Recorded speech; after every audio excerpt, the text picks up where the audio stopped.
আবার রিমেক দিয়ে কামব্যাকের চেষ্টা, কিন্তু সেটা প্রবলেম নয়। প্রশ্ন একটাই, এবার কি কামব্যাকটা হবে? আমির খানের নেক্সট বড় সিনেমা সিতারে জমিন পর, তার ট্রেলার বেরিয়ে গেছে কিছুক্ষণ আগে, সেটা নিয়ে কথা বলবো এই ভিডিওতে। আপনাদেরকে জানিয়ে রাখি যে এটা স্প্যানিশ মুভি চ্যাম্পিয়ন্স এর অফিসিয়াল হিন্দি রিমেক, এবং এটাই কিন্তু চ্যাম্পিয়ন্স বলে মুভিটার প্রথম রিমেক নয়। এর আগে বিভিন্ন ভাষায় চ্যাম্পিয়ন্স বলে সিনেমাটা রিমেক হয়ে গেছে অলরেডি। এবার এই ট্রেলারটায় আসি, কেমন লাগলো ট্রেলারটা, পজিটিভ দিক নেগেটিভ দিক সবকিছু নিয়ে কথা বলবো। বাট তার আগের গল্পটা বলে দিই। আমির খান এখানে একজন বাস্কেটবল কোচের চরিত্রে অভিনয় করছেন।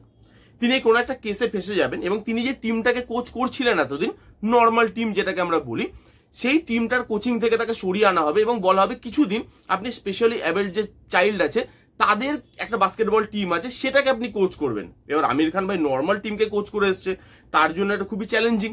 সেই চ্যালেঞ্জটাকে কিভাবে নেয়, সেই সব দিয়ে চ্যালেঞ্জটা পুরো করতে পারে কিনা, এই নিয়েই গোটা সিনেমাটা। এবার এই ট্রেলারটার মধ্যে কি কি ভালো লাগলো দেখুন। ট্রেলারটার যতটা আশা আমি করেছিলাম যে যতটা ভালো হবে, ট্রেলারটা কিন্তু আমার ততটা ভালো লাগেনি। জানি আপনারা উল্টোপাল্টা কথা বলতেই পারেন আমাকে কমেন্ট বক্সে এসে, বাট যেটা আমার মনে হয়েছে সেটাই আমি বলবো। কিছু পজিটিভ দিক অবশ্যই আছে, যেরকম প্রথমেই না ট্রেলারটা দেখলে আপনাকে একটা হ্যাপি ভাইব দেবে ট্রেলারটা। এটা লুক অ্যান্ড ফিল থেকে শুরু করে, বিজিএম থেকে শুরু করে, কালার টোন থেকে শুরু করে সবকিছু খুব ব্রাইট, বিজিএমটা লাউড, যে জিনিসটা আপনাকে একটা হ্যাপি একটা ভাইব প্রোভাইড করার চেষ্টা করছে, সেই জিনিসটা কিন্তু এখানে ভালো। এই যে একটা হ্যাপি ভাইব দিচ্ছে, হ্যাপি মোমেন্ট আপনাকে প্রোভাইড করছে, সেটা ভালো। এবং এখানে যারা যারা অ্যাক্টিং করছে তারা কিন্তু প্রফেশনাল অ্যাক্টরস নয়, তারা স্পেশালি অ্যাবেল্ড চাইল্ড, অ্যাকচুয়ালি তারা স্পেশালি অ্যাবেল্ড, এবং তাদেরকে দিয়ে এখানে অ্যাক্টিং করানো হচ্ছে। তো অ্যাক্টিংটা অথেন্টিকেট লাগছে, দেখতে ভালো লাগছে।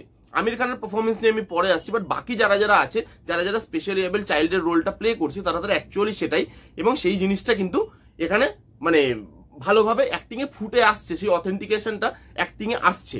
এবং তার সাথে এই যে সোশ্যাল মেসেজটা দেওয়ার চেষ্টা করা হচ্ছে, যে মানে যারা যারা স্পেশালি অ্যাবেল্ড তাদেরকে আমরা ভেবে নিই কি যে তারা লাইফে হয়তো কিছুই করতে পারবে না, বাট তাদেরকে যদি প্রপার গাইডেন্স দেওয়া হয়, তারাও কিন্তু নর্মাল মানুষের মতোই পৃথিবীতে বেঁচে থাকতে পারে, এবং সেটাই তাদের অধিকার আছে।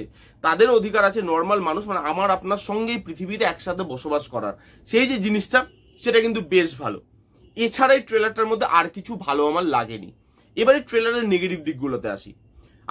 আপনারা জানেন নিশ্চয়ই যে তারে জমিন পর এর যে আগের পার্টটা, সেটা না মানুষকে খুব কাঁদিয়েছে। এবার আমির খান অনেক ইন্টারভিউতে বলছে যে এই সিনেমাটা আপনাকে অতটা কাঁদাবে না, কিন্তু আপনি ট্রেলারটা দেখুন, ট্রেলারের মধ্যে কমেডির জায়গা আছে, কমেডি নিয়েও নেগেটিভ দিক আছে, ওটা আমি বলছি। কমেডির জায়গা আছে, কিন্তু এখানে ইমোশনাল জায়গাটা উঠেই আসে না, কম আছে। তো আপনি ট্রেলারেও কমই রাখুন। ট্রেলারটা খুব বড় করা হয়েছে, অনেকগুলো জিনিস এখানে বলে দেওয়া হয়েছে, ট্রেলারটার এডিট ভালো নয়, অনেক কিছু গিভঅ্যাওয়ে করে দিচ্ছে। কিন্তু এই ট্রেলারটার মধ্যে যেরকম আপনি কমেডি রেখেছেন, ইমোশন যদি সিনেমাটাতে অল্প থাকে, ট্রেলারটার মধ্যে আপনি অল্প ঝলক রাখুন ইমোশনের। এই ট্রেলারটা ইমোশনালি কোথাও কি কানেক্ট করতে পারে না। সেকেন্ড হচ্ছে এখানে কমেডি, এখানে আমির খান সবসময় বলেছে যে সিনেমাটা খুব হাসির হবে। এবার সেটা তো ট্রেলারে আমাদেরকে দেখতে হবে। এবার সেটার জন্যই কিন্তু ট্রেলারটা বার করা, যে আমি যা যা বলছি সেগুলো ঝলক আপনি ট্রেলারে পাবেন। ট্রেলারে ইমোশন ছিল না, ট্রেলারে আপনার হাসিও পাচ্ছে না। এখানে যেখানে যেখানে কমিক সিনগুলো আছে, সেই সিনগুলো তো আপনার হাসি পাবে না, হ্যাঁ একটা হ্যাপি ভাইব আপনাকে দেবে, কিন্তু সেটার জন্য যে আপনি হাসছেন, যেরকম ভাবে আমির খান বলেছিল যে প্রচুর আপনি হাসবেন সিনেমাটা দেখে, তার ঝলক কিন্তু আমি ট্রেলারে অন্তত দেখতে পেলাম না। সেই জিনিসটা আমার খারাপ লাগলো। এবং এই পুরো ট্রেলারটার মধ্যে না আমির খানের পারফরমেন্স আমার একটুখানি ওভার অ্যাক্টিং লেগেছে। এবার আপনারা বলবেন যে ভাই তুই কে, তুই এমন কি করে এসছিস যার জন্য তুই আমির খানের পারফরমেন্সকে ক্রিটিসাইজ করিস? আমি কেউ নই বস, আমি দর্শক। আমি এমন একজন দর্শক যে ছোটবেলা থেকে আমির খানের সিনেমা দেখে এসছে, আমির খানের সিনেমা ভালো লাগে, এবং সেই জন্যই বোধহয় এই জিনিসটা আমি বলছি, যেটা আমি ফিল করেছি।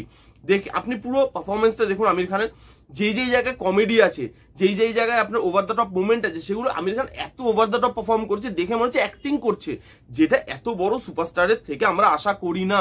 আমির খান মানেই আমরা জানি খুব রিয়েলিস্টিক একটা অ্যাক্টিং হবে। রং দে বসন্তের মতো সিনেমাতে, তারে জমিন পরের মতো সিনেমাতে আমরা দেখে এসেছি যে কিরকম রিয়েলিস্টিক একটা অ্যাপ্রোচ অ্যাক্টিং করেছে। ইভেন দিল চাতা হ্যায় সেইখানে আপনি দেখুন, সেখানে তো কমেডি রোল, বাট সেখানে আপনি দেখুন আমির খান কি সুন্দর পুল অফ করেছিল রিয়েলিস্টিক ওয়েতে কমেডিটাকে। বাট এখানে তিনি এত জিনিসটাকে বাড়িয়ে চাড়িয়ে দেখাচ্ছে, এত জিনিসটাকে মানে মানে কি বলবো ওভার করে দিচ্ছে, সেই জিনিসটা দেখতে ভালো লাগছে না। দেখে বলছে জোর করে অ্যাক্টিং করছে, এবং অ্যাক্টিংটা তার মন নেই, কমেডি করতে বলা হয়েছে মানে তিনি জোর করে হাসানোর চেষ্টা করছে কাতুকুতু দিয়ে, সেই জিনিসটা কিন্তু আমার ভালো লাগেনি। তো এখানে ইমোশন ওয়ার্ক করছে না, কমেডি যতটা বলেছিল তারা, যতটা বলে প্রচার করেছিল ততটা ওয়ার্ক করছে না এখানে।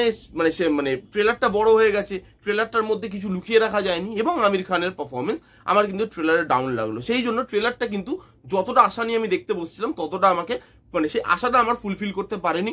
অ্যাভারেজ একটা ট্রেলার লেগেছে। আমির খানের সিনেমার ট্রেলার এর থেকে অনেক ভালো ভালো হয়। এই ছিল সিতারা জমিন পরের ট্রেলারের রিভিউ। কারা কারা অলরেডি দেখেছেন কমেন্ট করে জানান, যারা যারা দেখেননি জান গিয়ে দেখে ফেলুন। কেমন লাগলো রিভিউটা জানাতে ভুলবেন না। ভালো লাগলে please give it a Thums up, like করবেন, কমেন্ট করবেন, শেয়ার করবেন, চ্যানেলটাকে মাস্ট সাবস্ক্রাইব করবেন। দেখা হচ্ছে নেক্সট কোনো ভিডিওতে, ততক্ষণ bye bye, take care and be safe.